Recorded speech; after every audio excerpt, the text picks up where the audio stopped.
Erokamano ahinya. Injinia ZB ne jasiasa, to kaka jasiasa keni pache nango kaluwore koda kwan jod bura. Ing'eni sani koro wang'iyo kwan jod bura manok odhi nikech iwacho ni half of the representation bende naonge e od bura kanyo. Pache nango kaluwore koda dwaro makama. Ahinya ni kinde mabende kadhe chik makamagi. Anaparo no mondo the country grow, budget ema run the country. Some wakalo bill mar budget and appropriation bill and the gimamio every department mano gima run the country. Kaka joma jopiny oyiero, more than half oknyal di parliament chieng' no, for me it's a disappointment nikech mano wabetre jopiny.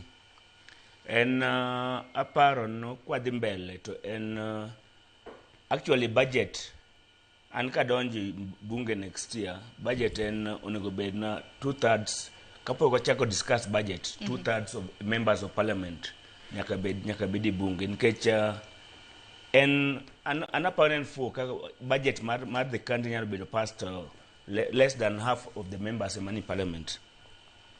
Koro iyudo ka ntie jopiny, ntie leaders mosetemo puonjowa kaka budget onego bedie.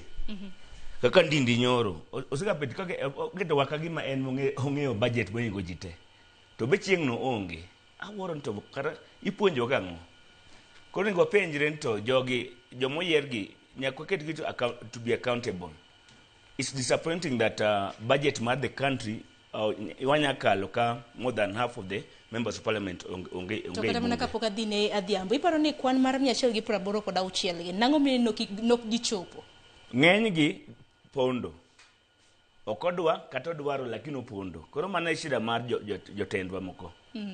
Ing'eyo gimidwaro won to okidwa adier mari okidwa mondo jopiny one.